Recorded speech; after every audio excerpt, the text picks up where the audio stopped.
listening to the Betmaker Show. This is the NFL Week 9 preview for Monday, October 28th, 2019.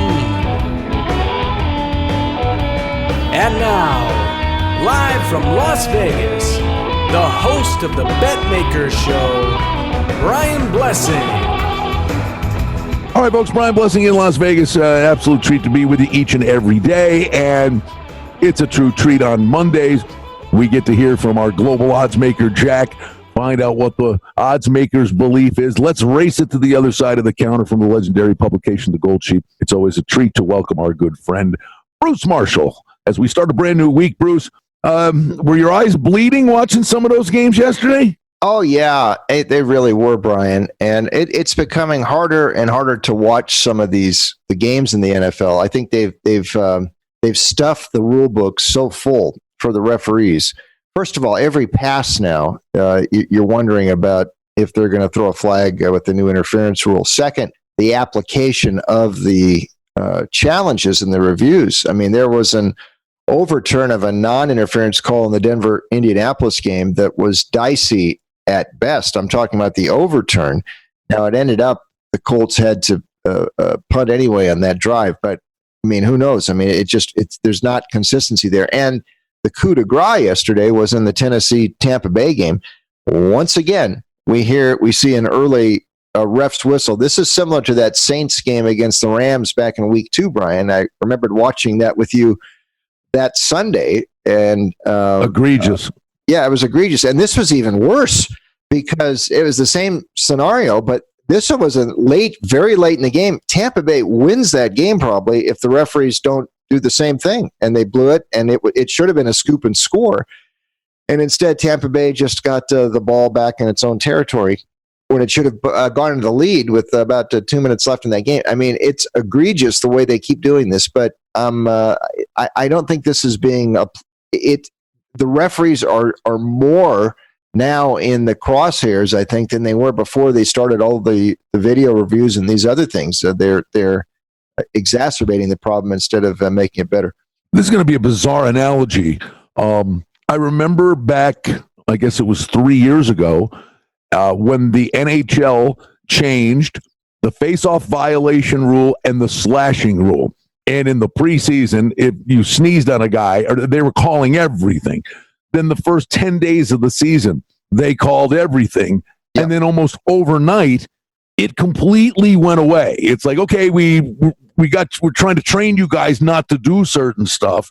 I don't know that this is the case here where, okay, to this point, if they're over officiating and they're calling all these things, I don't see a moment in time where this is going to change. No, it won't, and this is in the age now. The NFL keeps reacting. They keep reacting to mistakes made by the referees, and by trying to eliminate any chance of that, which is impossible, they are starting to slow the game and disrupt it a bit too much. I go back to what Rocky Long, the San Diego State coach, told us all at Mountain West Media Days in the summer. That he said, he said, if they're not getting this right on replay and it's slowing the games down so much, he said, just go back to the old system. Forget replay. He said, it wasn't, we lived with it. We lived without it. Let's just, eliminate it totally and live with the call and go on. We said, we played football like that for, 85 years. You remember the NFL in the 80s when it first instituted replay, took it away then for several years. And until they could figure out a way to refine it. But I think by continuing to refine it, they're actually bogging down the process. And it's making these games harder to watch. It really is. Well, speaking of hard to watch, the Monday night game, Pittsburgh's 14, totals 43.5. We'll call that the consensus. You got a quick opinion on this game, Bruce? I am actually very bullish on Pittsburgh right now. I think they've played extremely well, even after Big Ben went down, especially after Big Ben went down. In fact, they didn't look too good when he was in there right at the start of the season. I mean, they've covered every point spread since Big Ben went out. Every game he didn't start, whether it be Rudolph or Hodges. Rudolph is back in there tonight. Devin Bush might be the defensive rookie of the year. They've added Minka Fitzpatrick, by the way, from these guys, Miami, in the secondary. this team looks really good to me, and I wouldn't sleep on them. And I know Miami's had a couple of games where it stuck inside, and it was competitive at Buffalo and was right there with the Redskins. But we know what lurks right around the corner with Ryan Fitzpatrick. It's the Mr. Hyde sort of his side of his quarterback personality. I think Pittsburgh rolls this one tonight. Miami's chance to win a game is next week. The Jets come in. We might talk about that in a minute. Not tonight. Pittsburgh is good. I would continue to look at these guys moving forward. Looking to next week. Speaking of good, San Fran laying 8 at Arizona, total 44. Bruce, if anything, San Francisco appears to be getting better. Yes, and by the way, all roads lead back to John Elway, who, by the way, could have hired Kyle Shanahan and who would have loved to have taken the job his dad was in 3 years ago, but Elway hired Vance Joseph instead. Well, there you go. I had to make that little Elway connection in whenever I can. No, the 49ers they do look better every week. Now, when this offense starts scoring, and the defense is almost like an offense itself, this defense it sort of reminded me of the 85 Bears a bit. I mean, it's like its own force of nature almost. I mean, they turn games around, they can score points and set the offense up, and the offense is starting to click now as well. The other storyline here, first of all, once the Cardinals played a solid team yesterday, well, the predictable result against the Saints, but it's appropriate. It's Halloween where they're playing this game Thursday night down in Glendale. I think anyone who shows up in a Cardinals running back costume might play because you've got Chase Edmonds hurt yesterday. David Johnson's probably not going to play in this game. They just signed Zach Zenner and Alfred Morris off the scrap heap within the last few days. Those are probably going to be Kyler Murray's running backs on Thursday night. That is a chilling prospect against these Niners. We had it 28-13 San Francisco. Well, there's the reason for the total at 44 for a San Fran team that put 51 up yesterday, and you're only seeing 44 next week. Yeah, and this defense again is now it's for the last 4 games now has allowed 23 points total. So if they're the offense explosion was something else yesterday, but they had been trending under, and with Arizona's running back injuries, you wonder how much offense the Cardinals are going to get going on Thursday. All right, Houston, Jacksonville. Looking forward to this. 2-point favorite on the road for the Texans. Totals 47.5.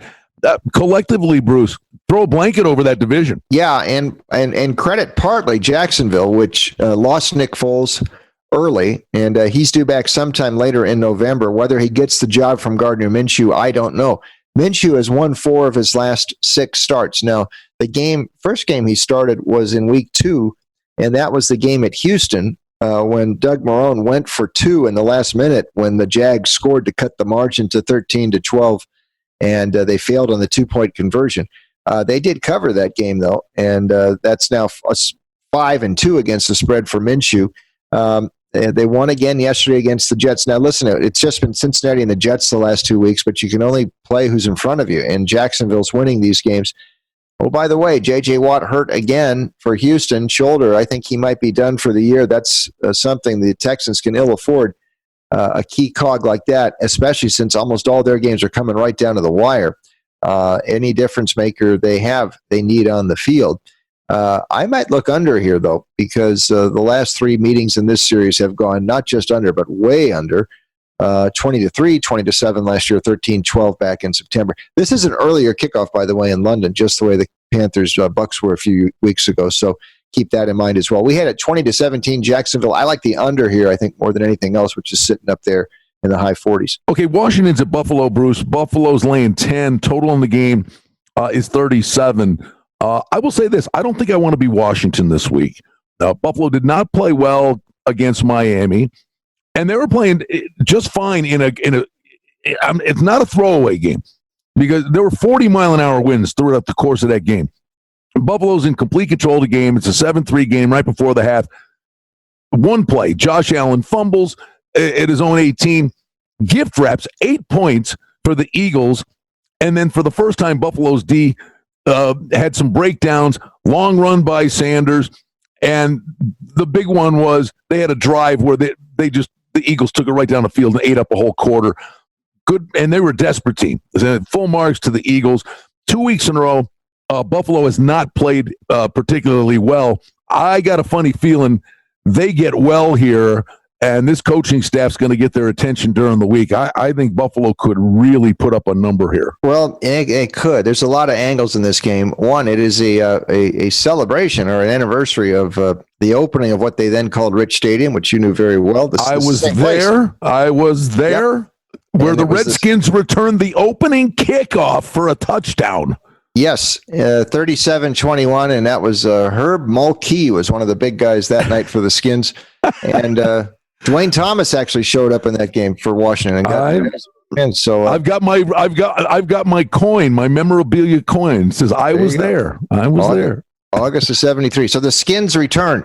Now they might want to give Billy Kilmer or Sonny Jurgensen a call because Keenum's concussion the other night puts possibility Dwayne Haskins is in the lineup. He's not ready to go. So, but with Keenum, maybe Washington has a chance.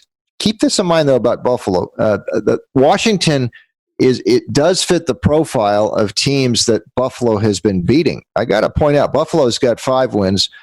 4 of those are against teams that are combined 3-26 right now. So they're beating up teams they should beat up, but you can only beat who's in front of you. Washington has been held to single-digit scoring in 4 of its last 5 games. Haskins, Keenum in and out. If Keenum goes, I think Washington might have a chance to hang around in this game. If he doesn't, if it's Haskins, it's going to be trouble. They've got this total posted as one of the lowest of the year right now in the NFL. I think 36 I saw this morning. I don't think they get there, but it all depends if Keenum plays or not. If he doesn't, Washington's in real trouble. If he does, maybe they can hang within the number. We'll see. Tennessee's at Carolina. Carolina 3.5. Total on the game is 41. Losing by 1 or losing by 40, I guess, doesn't make a difference. But was the Carolina thing just draw a line through it? Bad day, walked into a buzzsaw? Probably. Although this is a game they want to. If they want to stay in the race here, they can't throw games away like this one coming up. Green Bay is coming up next, and by the way, 2 weeks after that, they're at New Orleans. So that's 2 big road games.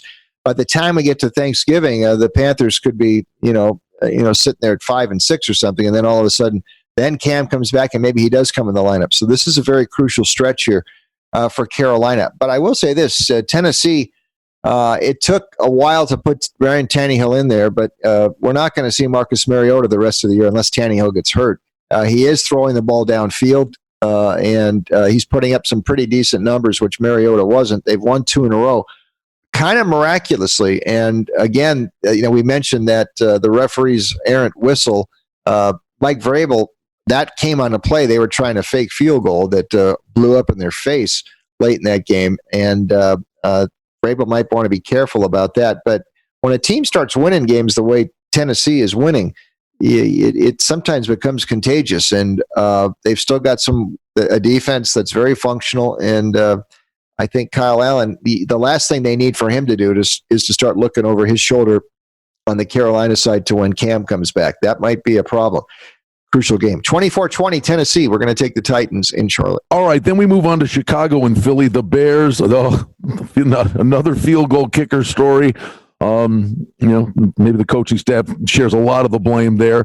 But Philly, a 4.5-point favorite. Total on the game is 43.5. But Bruce, the Eagles got their running game going. That was a big deal. Oh, they did, and now they're back at home, and we thought, they bottomed out that week at Dallas, and this is like last year. They turned it around. Now the schedule. This is a 3-game stretch where the Eagles' season makes or breaks. It's Chicago, a bye, New England, Seattle. All those games are at the Link. So this is a very crucial stretch for the Eagles. The Bears, as we're coming up on the trade deadline here, this ain't the NHL where the Blackhawks or any other team can go out and they can find some offense. They can find a winger or a center at the deadline who's available on an expiring contract or whatever and get some offensive help. That's probably not going to happen in the NFL. And there's just nowhere to turn now for Matt Nagy in this offense. He doesn't have an option at quarterback other than Chase Daniel for Trubisky, who continues to struggle. Besides David Montgomery, the rookie from Ohio State, who looks good, there isn't a lot going right for the Chicago offense right now. And there's nothing really that Nagy can do to fix it until the offseason, I'm afraid. And this whole thing is imploding on the Bears. I think they're in some trouble this week. and Philadelphia gets them 27-12. You're right. No, Parkey, Pinero missed a field goal. Parkey missed that field goal in the playoff game against these guys last year. But I don't think the Bears are up to gaining revenge. Hey, Minnesota at Kansas City. Now, you're going to get extra time to prepare here for a Vikings team that's now won 4 in a row. And nothing on the board. I think this number probably comes out at least 4 if Mahomes is in. But we're seeing some 2.5s. Because I will tell you, Bruce, Moore was more than serviceable. He was fine. The issue in that game was, an issue that we know the Chiefs have. They can't run the football, but their defense has been a sieve. Yeah, there's some weeks they've looked better. Well, I guess when you play Joe Flacco, you look pretty good. That's true. Yeah, and then they had some trouble last night. For a while, they hung in there, and then they just couldn't contain Rodgers, whose ability to move around really confounded them, and that seemed to open up some things. But I quite agree with you with Moore that he didn't look that bad at all. And there's a lot of teams around the league, I think, who are worse off at quarterback. The Bears are one, but Moore looks better than Trubisky or Daniel to me, for what that's worth. Now, he doesn't stretch the field, the way Mahomes does, but he doesn't throw passes into triple coverage. I mean, he is finding the open guy. Yeah, I mean, he's not Mahomes, but he's good enough. His 31 career starts in the NFL. He's 20-11 against the spread. So I don't think that's going to hurt them too much with him in there. The question is that defense, and what Cousins has seemed to find kind of a sweet spot with the changes they've made, and Kubiak has helped Mike Zimmer make with this offense, a moving pocket to give him a little more time, which other teams, I go back to Denver, maybe Joe Flacco should be doing some of that, whatever. But that's helped Minnesota. But, they are out on the road where they generally have had more trouble. And like I said, I don't think Moore is that bad off. And the Chiefs, it's a crucial stretch here for them as well. And, I don't know when Mahomes is going to come back, but I think they can hang in there with Moore. They certainly had a chance last night. 27-20 Chiefs. Rematch, by the way, Super Bowl IV. We saw some of those old Chiefs Super Bowl guys hanging around last night in the Packer game, and maybe they're going to stick around this week because Super Bowl IV was a much better result for the Chiefs. Otis Taylor was one of my favorite players. Yeah, there you go. Bruce always turning the clock back. I love it.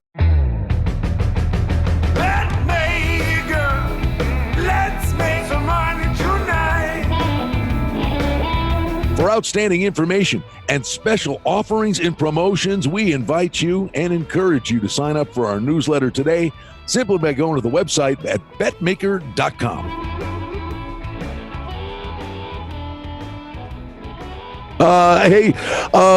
The big thing we'll find out with the Jets 5.5 at Miami, and the total on the game is 41, is if they have ghosts on South Beach. That's right. Sam Darnold thinks he's seeing ghosts, and I have an idea. I think one of the ghosts he's seeing is that of Harry Wismer, who was the original owner of this franchise when they were known as the Titans, and they were a laughing stock of the league before Sonny Werblin and his partners came in there and took over, and they became the Jets. But maybe Darnold is seeing Wismer, who's getting the last laugh. Who's not laughing right now is Adam Gase, because one, Darnold does not seem to be progressing. Two, this team is sitting there. This team is sitting there now at 1-6, and if they lose this game, and by the way, it's against Gaze's old team, there's a chance he could be a one and done. I mean, even Al Roker and Hoda can tell you something's not right with the Jets, and what? It's plain as anyone can see that Gaze isn't getting the job done there, and they did have the quarterback issues early, but this is the sort of game they played poorly against Jacksonville. If they can't beat Miami, I dare say Gaze may not be back next year. I mean, this is where it's at, and I'm not sure they can do it. They just look like they have no confidence right now. 20-19 Miami. This is the Dolphins' best chance for a win until they play Cincinnati later in December. And I think they might get it if Fitzpatrick plays as well as he has the last 2 weeks. Who thought hiring Gase was a good idea? It's so confounding to me. The old boys network and the retreads, and you shake your head sometimes. Yeah, I mean, it wasn't like he lit the world afire with the Dolphins. They just fired him. I really don't like. About the only time that has ever worked, at least in the NFL, was when Andy Reid landed in Kansas City. That's worked out pretty well. But usually, I don't like the idea of hiring a coach who just got fired. And Belichick kind of worked too. Although he was. That was several years between him. He didn't just get fired from the Cleveland and get the Patriot job. The next hiring a guy immediately after he gets fired, I never think was a good idea. I'll tell you one thing: Indy at Pittsburgh next week. Indy's laying 1, and the total on the game is 43.5. I'd be fading both of these teams the following week, although I know Indy does get Miami, which is probably a breath of fresh air. This one should be a back alley fight. Yeah, it should. We talked about Pittsburgh a little bit ago in this game. It plays tonight, so we'll see how the Steelers come out of it. But again, I point out, I mean, with Rudolph or Hodges starting, they're 4-0 against the number into the Miami game. They're able to run a new guy to help out. James Conner split some carries. Benny Snell, rookie from Kentucky. Any of us who watched him play in the SEC knows. There's a little Emmitt Smith about this guy. He's a poor man's version of Emmitt, but he can do a lot of those things, and they're using him at Pittsburgh. Rudolph, in all the games he was in, threw a couple touchdown passes. This doesn't look to be too big for him. They had a shot at San Francisco, which doesn't look too bad in retrospect. And they're playing pretty well. And Indy pulled one out of the fire. It probably should have lost yesterday. And, Brissett did not have a great game. They found a way to win. But taking this act on the road against a Pittsburgh team, I think is just sneaky good. We're going to ride the Steelers here for a bit. 26-20 was our score forecast for the Men of Steel in this one. What will the Oakland Raiders do at home? Laying 2, total 52. Beyond belief, Bruce, they've been road warriors since mid-September. Is the first game home from forever? We always talk about that in the NHL and the NBA, but usually those are on 2-day turnaround, so they got a week to prepare. I mean, I think Oakland could just finally relish, having their own fans cheering for them. Yeah, you wonder again, the NFL with all the money and time they spend in putting the schedule together, how they can have a team away from home for 7 weeks. And by the way, this isn't the only team they're doing that to. Tampa Bay is in the same thing, just 1 week later. But by the time the Bucs get home in 2 weeks against Arizona, they will have been gone 7 weeks. So, I mean, this is not good what the NFL's done, and the Raiders finding some ways to lose these last couple games. They had chances, but they are back home. It's this is sort of like the barnstorming Dallas Texans of 1952, and you wonder if the league was going to make the Raiders play a game in Akron the way they did the Texans in 52 before they brought them home. Detroit is a tough foe, though, to face, and I don't think we've heard the last of the Lions yet this year. There's a stretch of games I think they might be able to do some things here. Matthew Stafford's having one of his best years. This is a dynamic group of receivers they've got, and it's Marvin Jones, and it's Golladay, and it's Amendola. And as opposed to the Raiders, the Oakland offense doesn't have quite that sharp edge. And if Waller, the tight end, is by far the favorite target here for Carr, they're not going to be stretching the field quite like Detroit. And Oakland's defense is not that good. I think the Lions can come in here and get them. 34-26 score forecast. We took Detroit, maybe a higher scoring game as the Raiders return to the Coliseum. The one thing I would say about both of these teams, you can make the case both of them are kind of there on the cusp. Can they kick the door down? But what we've seen in recent weeks, I mean, Detroit, go back 3 weeks, they were fighting for first place, get a bad call against the Packers. They should have beat the Chiefs. A lot of this is self-inflicted wounds. But these are teams that are, I would say, Bruce, right on the fringe. They're borderline wild card quality teams. Yes, they are, and they're both in the playoff race. I mean, Detroit could have won every game it played this year, and found a way to lose some. I thought, even though it was just the Giants, and they failed to cover a spread last week, just getting that W is important for Detroit after kicking away the 3 previous games. I don't think we've heard the last of these guys yet, so I'd keep an eye on the Lions. Tampa Bay and Seattle. Seattle's laying 6.5. The total on the game is 53. The mystery that is Jameis Winston. I mean, he can take them up and down the field. He can score in a flash from 90 yards away, and he can put it in his own end zone just as quick. Yeah, a little bit of everything yesterday for him. He ended up with 4 turnovers credited to him, although Bruce Arians doesn't think the interceptions were his fault because he did hit his receivers on the hands and they let it pop away, and the ball got picked off on those interceptions. But this team, you wonder, the psyche, and there where the Raiders were last week. They're still out on the road. They haven't played at home since September 22, and they won't get back until November 10. So we will see. The effort, though, is pretty good at Tennessee. I don't think we've heard the last of these guys. And strangely, Seattle, and this is a trend for everybody here. The underdog team is covered in 9 of the last 10 Seattle games. And the only one that wasn't was the game at Arizona. So the underdog has been the way to look in the Seahawk games. And I would think Tampa Bay has a shot here. Historical speaking, by the way, these two teams both came in the league together in 1976. And the opposing quarterbacks, when they met that first year in that memorable game, Jim Zorn and Steve Spurrier. So there you go for the down memory lane for these two.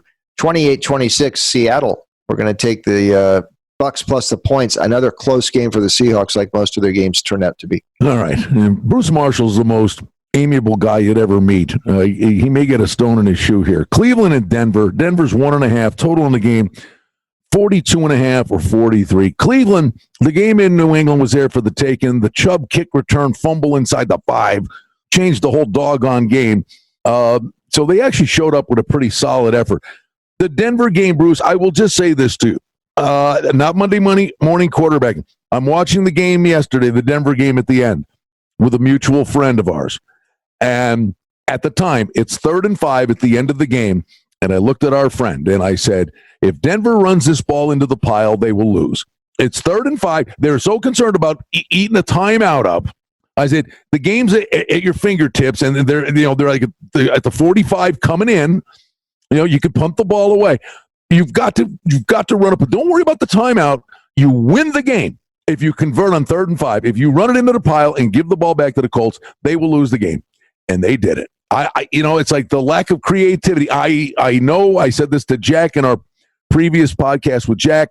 He's not Tom Brady, but I just don't understand these coaches that when the game's on the line, and it's right there to be had, and you go ultra conservative, you're playing not to lose. And when teams play not to lose, they lose. Yeah, you're right. And Denver, by the way, has lost 3 games in the last seconds this year. And that was another one. And you think you're upset and I'm upset. You should have heard Joe Flacco after the game. And he unloaded on their first-year offensive coordinator, Rich Scangarello, who looks completely overmatched and no creativity whatsoever. And, the Uncle Vic made a couple of decent hires on his staff, like Mike Munchak, for one. He did not make a good hire for his coordinator. Scangarello had never called plays before. He came from Kyle Shanahan's staff in San Francisco. Oh, by the way, all roads lead back to Elway. I mean, they end up getting an assistant from the 49ers who shouldn't be in this role. And there's your guy you should have had as your head coach sitting there with a 7-0 team with San Francisco. Whatever. I think Fangio ought to do what Les Miles did at Kansas and change coordinators midstream here, because Scangarello, it's beyond him. I will say this, though. Fangio is scheming with this defense. What you want to watch in the next week is if John Elway is going to trade a couple of these guys away. They got rid of Emmanuel Sanders on the offensive side last week, and there's talk that Von Miller and more so Chris Harris Jr. might be on the move before the deadline. We will see. But Fangio can scheme with Freddie Kitchens. Under is the first call here. Denver now under 15-2 its last 17. So I think that's the way to look on Sunday. All right, Bruce, I don't know what to do. These Chargers should be on a 4-game losing streak. Green Bay laying 3 on the road. I think this number gets above 3 at some point. If the Packers were 3.5, 4 at Kansas City, more or not, this Chargers team just seems... I don't even know what to say about them. They're good enough to always be in games, but you can't trust them. Yeah, the only good thing is they did bring out the blue pants yesterday. That looked much better than the all white, so good for them. But I mean, road game with an asterisk here for Green Bay. I mean, this crowd is going to be heavy. Green Bay. This will be Lambeau Field West, and we know how visiting fans overrun the MLS Stadium in Carson anyway when the Chargers play. Oh, Pittsburgh. We saw Pittsburgh a couple weeks ago dominate. Wait till you see this week. I mean, every Packer fan in California, and there's a lot of home game. It's a home game. They'll be surfing StubHub this week, and it will be a Packer crowd, a huge Packer crowd in this game. And the way they're going, I wouldn't want to get in their way. Rodgers is just clicking so well. They've been surviving without Adams. They're finding other playmakers. Williams making big plays. Everything is clicking for them. The defense can come up big too. And the Chargers just, they were really fortunate yesterday. And they're cutting it really close in a couple of these games, but I'm not impressed yet because this offense is just not clicking. Well, and, Green Bay will get them, I think. The difference, Bruce, is the Packers all of a sudden have a running game. Yes. Jones and Williams are running the ball. Yes. Jones and Williams are giving them balance, and the defense is upgraded. Green Bay looks like a serious, they're going to hang in this thing, and they're going to be in the playoffs, and as long as Rodgers doesn't get hurt, they're going to be a factor. I don't think the Chargers, that temporarily saved the Chargers yesterday. And so they've got a chance here to maybe get back in things. They've got to win this game, though. They get Oakland, Kansas City, and Denver in their next three in the division. So they're not quite dead yet. They would have been yesterday if they lost that one and fell to 2-6. The door is ajar just a bit, but I don't think much. We will take a Green Bay in this one for sure next Sunday. Then the Patriots, the gauntlet begins from a scheduling perspective. The Patriots finally got to jump into the deep waters here and start playing some stout teams. And the Ravens 5-2. They've had some great moments this year, but this is the deep end of the pool for Jackson against this defense. And a part of me says, the Patriots, at least in the beginning of the gauntlet, say, "Oh, everybody says we haven't played anybody. We'll show you." It's an interesting game. Yeah, and the schedule has broken well, but I mean, these guys, all they've done, they won the Super Bowl last year, so and several other times. So we know they're good, but this will be more of a challenge for them. Baltimore is one of these odd teams, though, that plays better on the road, and at home they're not covering numbers. John Harbaugh, though, has covered 7 straight as an underdog, so you want to keep that in mind. But he's not faced New England here. Belichick's record against first or second year quarterbacks is exemplary, as it is for most Patriot trends in any situation. And we'll see how Jackson handles this. I would like Baltimore a lot more if this game were up in Foxborough and Baltimore is catching 9 or 10. But at home, a reduced price, well under a touchdown. You could do a lot worse than go with the Patriots here. We took New England as a key release, actually, 27-13. And just looking ahead, though, I mean, it's Philly on the road, Dallas at Houston, Kansas City. So if they're going to go 16-0, we're going to know by the time we get this stretch of games over. But I think they'll get the first one at M&T Bank Stadium Sunday night. And then, hey, the Monday nighter, Dallas laying 7 on the road at the Giants, total 48. NFC East showdown, and I know you had said at the beginning of the year you thought across the board you liked some of the things the Giants had at their disposal, and they are a different team with Jones at quarterback. I think there's still obviously a learning curve for a young quarterback, but it's a team that's capable of giving the Cowboys a tussle. This is not like the opener. No, it's not. And when Eli was still in there and couldn't move around, and even in that game, Giants started okay, and then they just kind of let that thing get away from them. Dallas, okay, here we go. They're back at MetLife Stadium where they lost a couple weeks ago. Awful performance. Awful. So they have a chance to erase that. If they lose this game, Jason Garrett's got a hitchhike back to Dallas. I don't think Jerry will let him on the charter after the game. So keep that in mind. But the Giants, with Saquon now in there and starting to contribute, this offense has some real balance with him. Daniel Jones threw 4 touchdown passes last week. There's weeks when it looks like he's throwing against ACC defenses, and he is progressing here. The Giants have some holes on defense, but I'm still not sure. I trust Dallas to go out on the road and handle a number. They can win. Only once in the last 6 games they've played against the Giants here at MetLife have they won by more than 3. So I think they probably win, but probably win close, 27-24. Dallas. So I'm going to look over here with the Giants, with the Jones putting up better numbers, and I think this might be kind of an interesting game next Monday night. Hey, real quick, we'll wrap it up with this, Bruce. With half the season to remain, are the NFC playoff performers already determined? I mean, is it Green Bay or Minnesota, division winner and wild card, one or the other, those two? New Orleans a division winner, San Fran or Seattle, and then the NFC East winner. I honestly, I think we know who the playoff teams are. I think you just need a coin flip between the Cowboys and the Eagles to determine who is coming out of the NFC East. The one team you'd want to still keep an eye on is the Rams, who are running behind San Francisco and Seattle in the West. Fair point. Yeah, and they're at 5-3, and the schedule's coming up. I mean, they got some games. They might be able to win here, so I'd keep an eye on them. That's fair.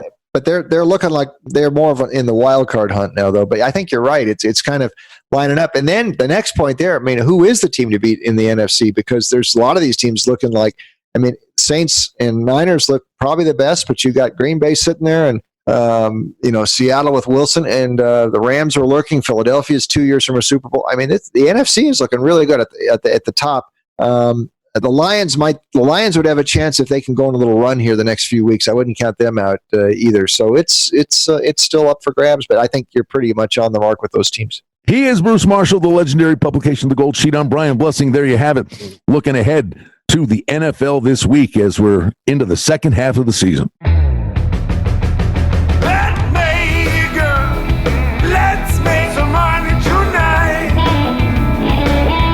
Well, that's the Betmaker Show for now. We publish multiple times each week.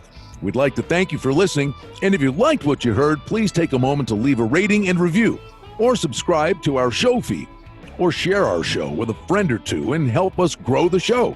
We very much appreciate it. Visit us on the web at betmaker.com, and reminder to sign up for the newsletter. Thanks to our engineer, Darren Vandermolen, and producer, Mike Gallivan. The Betmaker Show is a production of Cardinal Marketing Incorporated. Betmaker is a registered trademark. Any rebroadcast, reproduction, or other use of this content without the express written consent of Cardinal Marketing Incorporated is strictly prohibited. The handicapping and sports odds information contained on this podcast is for entertainment purposes only. Please confirm the wagering regulations in your jurisdiction, as they vary from state to state, province to province, and country to country. Using this information to contravene any law or statute is prohibited. The podcast is not associated with, nor is it endorsed by any professional or collegiate league, association, or team. This podcast does not target and is not intended for an audience under the age of 18. If you think that you have a gambling addiction, stop this podcast now and please seek help. Gambling and betting on sports is a form of entertainment and should be about having a good time. But when done excessively, it may negatively affect other areas of a person's life, such as their physical and mental health, school or work performance, finances, and or interpersonal relationships. At betmaker.com and the Betmaker Show, we're concerned about the addiction that gambling may cause, and for this reason, we encourage everyone to practice responsible gambling. An approach to gambling that helps you ensure that it remains an enjoyable activity. Here are the main principles of responsible gambling. Don't think of gambling as a way to make money. Always gamble with money that you can afford to lose. Set limits and stick to them. Never chase losses. Don't gamble when you're depressed or upset, and create a healthy balance. Always be aware of how much time you spend gambling or thinking about gambling. And do not allow gambling to cause you to miss out on time with family and friends or time spent on other activities you enjoy. By following these guidelines, gambling can be a good time and great entertainment. If you feel at any time that your gambling is taking away from important areas of your life, is causing you stress or depression, or is leading to financial losses that are beyond your control, please reach out for help. Learn more at responsiblegambling.org.